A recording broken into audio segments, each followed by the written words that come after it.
مفتی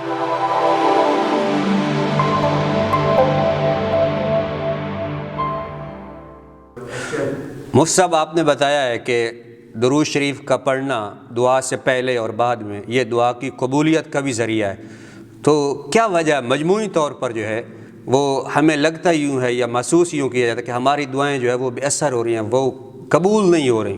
یوں ہمیں ایک عام آدمی سوچتا ہے کہ میں نے یہ دعا کی ہے، یہ قبول نہیں ہوئی، کیا وجہ؟ جی، اس بارے میں 2-3 باتیں بڑی اہم ہیں دعا کی قبولیت کے حوالے سے۔ جی، سب سے پہلی چیز تو یہ ہے کہ جس کا حدیث پاک میں بھی ذکر آتا ہے، جی، دعا کی قبولیت کے لیے رزق حلال کو بہت عمل دخل ہے، بہت اہم چیز ہے یہ۔ جی، رزق حلال جب تک نہیں ہوگا اس وقت تک دعا قبول نہیں ہوگی۔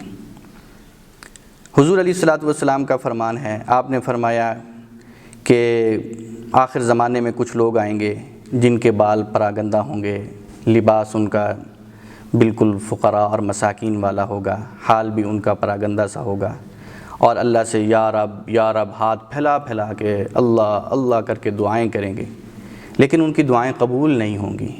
اس کا سبب یہ بتایا کہ جو کھایا وہ حرام کا، جو پیا وہ حرام کا، جو لباس پہنا وہ حرام کا۔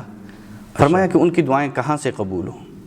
تو دعا کی قبولیت کے لیے سب سے پہلی اور بنیادی چیز جو ہے رزق حلال ہونا چاہیے۔ دوسری اہم چیز یہ ہے کہ دعا جو ہے اس کو ہم اس نظریے سے مانگیں کہ یہ دعا ہماری قبولیت کے مقام تک پہنچے گی۔ جی، آج ہم دعا کرتے ہیں بے یقینی کی کیفیت کے ساتھ، بس یقین نہیں ہے، پتہ نہیں قبول ہوگی یا نہیں ہوگی، کرے گا یا نہیں کرے گا، اچھا مانگ کے دیکھ لیتے ہیں شاید ہو جائے، یعنی اپنے پورے یقین کے ساتھ ہم دعا نہیں مانگتے کہ ہم مانگ رہے ہیں اور قبول ہوگی۔ ہمیں اللہ کی رحمت سے اتنی بھی امید نہیں ہوتی کہ ہم دعا کر رہے ہیں اور اللہ ہماری دعاؤں کو قبول کرے گا، بے یقینی کے ساتھ دعا کرتے ہیں۔ جی، جیسے پچھلے دنوں میں ایک واقعہ پڑھ رہا تھا کہ ایک آدمی نے ایک مسجد کے سامنے جو ہے وہ غالباً شراب خانہ کھول دیا، مسجد کے بالکل سامنے تھا۔ اب لوگ اس سے بڑے جھگڑنے لگے کہ ایک طرف مسجد دوسری طرف تو نے شراب خانہ کھول دیا۔ جی، لوگ اس کو بد دعائیں بھی دیتے، گالیاں بھی دیتے، اللہ تجھے ہلاک کرے، برباد کرے، تو نے یہ کیا کر دیا۔ مسجد میں صبح و شام اس کے لیے بد دعائیں ہوتی تھی۔ اب اتفاق یہ ہوا کہ اس کے وہ شراب خانے میں کوئی شارٹ سرکٹ ہوا جس کی وجہ سے وہ جل گیا، سارا اس کا نقصان ہوا۔ اب جب اس کا نقصان ہو گیا جی، تو وہ آ گیا اور اس نے مقدمہ کر دیا، جی یہ مسجد والوں کی بد دعاؤں کی وجہ سے میرا نقصان ہوا ہے، لہٰذا یہ میرا نقصان پورا کریں۔ اچھا، بات کوتوالی تک پہنچ گئی۔ اچھا، اس نے کہا یہ کیسے ہو سکتا ہے؟ نمازیوں کو بلایا گیا، جی یہ تمہارے خلاف ایسے دعویٰ کر رہے ہیں، تم کیا کہتے ہو؟ انہوں نے کہا ہم نے بد دعائیں تو کی ہیں لیکن ہماری بد دعاؤں کی وجہ سے تو ایسا نہیں ہوتا، ہماری تو دعائیں قبول نہیں ہوتی، بد دعائیں کہاں سے قبول ہو گئیں؟ اچھا، اب وہ جو جج تھا فیصلہ لکھنے والا، اس نے بڑا عجیب فیصلہ لکھا۔ اس نے کہا میری زندگی کا یہ بڑا عجیب مقدمہ میرے پاس آیا ہے، میں اس کا فیصلہ نہیں کر سکتا۔ کیوں؟ اس نے کہا ایک شرابی آدمی، اس کو یقین ہے کہ میرا نقصان ان کی دعاؤں کی وجہ سے ہوا ہے، اور جو دعا مانگنے والے ہیں وہ کہتے ہیں کہ ہمیں یقین ہی نہیں ہے کہ ہماری دعائیں قبول بھی ہوں گی یا نہیں۔ اچھا، تو اس لیے ہم بے یقینی کے ساتھ دعائیں مانگتے ہیں، ایک تو یہ نہیں ہونا چاہیے۔ تیسری اور اہم چیز وہ یہ ہے کہ دعا اس کو عبادت سمجھ کے کریں۔ نماز ہم پڑھتے ہیں عبادت سمجھ کے، ہاں جی، ذکر اذکار کرتے ہیں عبادت سمجھ کے، جی، قرآن کی تلاوت کرتے ہیں عبادت سمجھ کے، لیکن دعا جو کرتے ہیں اس کو عبادت نہیں سمجھتے، حالانکہ یہ بھی عبادت ہے۔ جس ذوق اور شوق کے ساتھ ہم نے ذکر اذکار، تسبیحات، نماز، قرآن کی تلاوت یہ سارے عمل کی ہیں، اسی ذوق اور شوق کے ساتھ اس دعا کو بھی مانگیں۔ اور اس میں ایک اہم بات اور بھی ہے دعا کی قبولیت کے لیے، کہ دعا جب ہم مانگتے ہیں نا تو اس میں ہمیں یہ ہوتا ہے کہ ہم اللہ کو مشورے دے رہے ہوتے ہیں، یعنی دعا نہیں مانگتے، دعا نہیں مانگتے، اللہ کو مشورے دے رہے ہوتے ہیں، یا اللہ ہمارے ساتھ یہ کر دے، یہ کر دے، یہ کر دے، اور جب اس کے مطابق نہیں ہوتا، اللہ حکیم ہیں، اللہ بصیر ہیں، اللہ پاک علیم ہیں، اللہ کو پتہ ہے میرے بندے کو کیا اس کے لیے فائدہ مند ہے، کیا نقصان ہے۔ جی، جب ہمارے مشورے کے مطابق ہمیں نظر نہیں آتا، ہم سمجھتے ہیں کہ شاید دعا قبول نہیں ہوئی، حالانکہ حدیث پاک میں دعا کی قبولیت کی علامات اور بہت سارے آثار بیان کیے گئے۔ فرمایا کہ یہ ہو ہی نہیں سکتا کہ تم دعا کرو اور قبول نہ ہو، لیکن قبولیت کی صورتیں مختلف ہیں۔ ایک مرتبہ تو ایسا ہے کہ آپ نے دعا کی اور اللہ تبارک و تعالیٰ کی حکمت کے تحت، اللہ کے علم کے تحت پتہ ہے اللہ کو کہ یہ میرے بندے کے بالکل مناسب ہے، اللہ بعین ہی وہی چیز آپ کو دے دیتی، دعا قبول ہو گئی، یہ تو نظر آتا ہے۔ لیکن کبھی ایسا ہوتا ہے کہ ہم مانگتے ہیں کہ یا اللہ ہمارے ساتھ یہ کر دو، ہمیں یہ دے دو، اور اللہ کو پتہ ہے کہ یہ چیز میرے بندے کے مناسب نہیں ہے، ہاں جی، وہ حکمت کے خلاف ہے، تو اللہ تبارک و تعالیٰ وہ نہیں دیتے، اس کے بدلے میں کچھ اور دے دیتے ہیں. ہاں جی، لیکن جو وہ بہتر چیز ہوتا ہے. ہاں جی جو بہتر ہوتا ہے، لیکن چونکہ ہم نے وہ مانگا نہیں ہوتا اس لیے ہم کہتے ہیں کہ ہماری دعا قبول نہیں ہوئی. اور کبھی ایسا ہوتا ہے کہ دعا ہم کرتے ہیں لیکن وہ دعا کی قبولیت اس صورت میں ظاہر ہوتی ہے کہ جو مانگا ہے وہ تو نہیں ملا، لیکن اس کے بدلے میں کوئی مصیبت ٹال دی جاتی ہے. اچھا، کوئی تکلیف کوئی پریشانی آنی ہوتی ہے وہ ٹال دی جاتی ہے، لیکن ہم نے چونکہ اس کے لیے دعا نہیں کی ہوتی اور وہ ہمیں اس کا ٹلنا بھی پتہ نہیں ہوتا تو ہم سمجھتے ہیں کہ شاید دعا قبول نہیں ہوئی. اور چوتھی اور آخری جو سب سے اہم چیز ہے وہ یہ کہ فرمایا دعا کی قبولیت کی کوئی صورت تمہیں دنیا میں نظر نہ بھی آئے، کسی صورت میں بھی تمہاری دنیا میں دعا قبول نہیں ہوئی، اس دعا کو اللہ آخرت کے لیے ذخیرہ کر لیتے ہیں.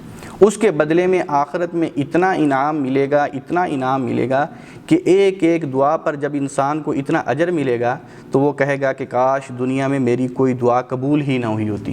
اچھا، یعنی اس کی قبولیت کی ایک صورت یہ بھی ہے کہ دنیا کے اندر اگر ہمیں کچھ بھی نہیں نظر آ رہا تو آخرت میں اس کا اجر ہمیں ضرور مل جائے گا.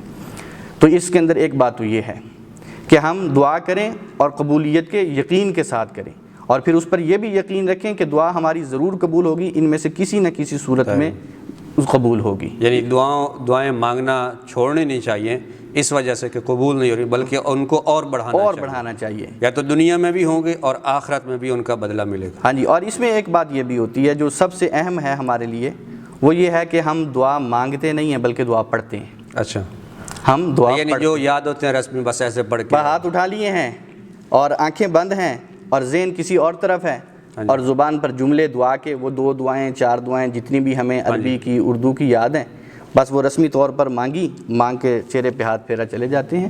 یہ پتہ ہی نہیں ہے کہ اس دعا کا مفہوم کیا ہے، اس میں ہم نے مانگا کیا ہے. بالکل، دعا جو ہمیں حکم ہے پڑھنے کا حکم نہیں ہے، مانگنے کا حکم ہے. اور مانگنا ایسے ہوتا ہے جیسے بچہ اپنے والد سے کوئی چیز مانگتا ہے، اپنی والدہ سے کوئی چیز مانگتا ہے.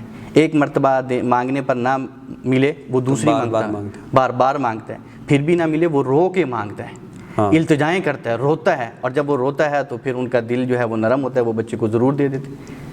تو اس طرح ہم اللہ سے مانگیں، ایک مرتبہ مانگا نہیں ملا، دوسری مرتبہ، حتیٰ کہ رونا آ جائے، اور جب رونا آ جائے گا تو دعا قبولیت کے مقام تک پہنچ جائے گا. بہت شکریہ مفتی صاحب، آج آپ نے ہمیں ٹائم دیا.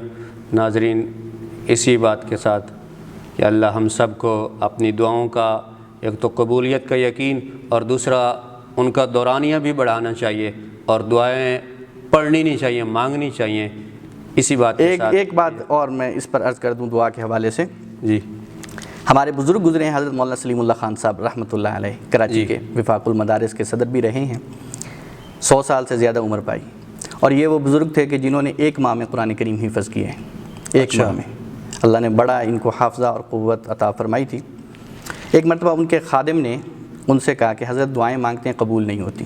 اچھا، یہ شکوہ کیا. تو حضرت نے ان سے پوچھا کہ یہ بتاؤ دعا کتنی دیر مانگتے ہو؟ آپ نے کہا نا دعا کا دورانیہ بڑھانا چاہیے. ہاں جی. تو کتنی دیر دعا مانگنی چاہیے؟ اس حوالے سے میں بات عرض کر رہا ہوں. انہوں نے کہا، خادم نے کہا دعائیں قبول نہیں ہوتی. انہوں نے کہا کتنی دیر دعائیں مانگتے ہو؟ اس نے کہا یہی منٹ 2 منٹ 5 منٹ بس اتنی کی. ہاں جی. تو وہ کہنے لگے اتنی دیر میں تو انسان کی مانگنے کی کیفیت ہی نہیں بنتی جتنی دیر میں آپ دعا مانگتے، جتنی دیر میں آپ پوری دعا مانگ لیتے ہو. انہوں نے کہا کم از کم آدھا گھنٹہ دعا مانگو، پھر جا کے کیفیت بنے گی، دل سے آواز نکلے گی، پھر جا کے وہ قبول ہوگی. تو دعا کا دورانیہ ہمیں اتنا بڑھانا چاہیے. تو یہ ہے بزرگوں کی کہی ہوئی بات کہ ہمیں کتنی دیر تک دعا مانگنی چاہیے. تو یہ ہے ایک ٹائم انہوں نے لیمٹ بتا دی کہ کم از کم اتنی دیر ہم بیٹھیں، اپنی کیفیات کو جمع کریں، اللہ کی طرف متوجہ ہوں، پھر جا کے وہ کیفیت بنے گی. جب دل سے آواز نکلے گی تو پھر وہ یقیناً قبولیت کے مقام تک پہنچ جائے گی. بہت شکریہ. جزاک اللہ.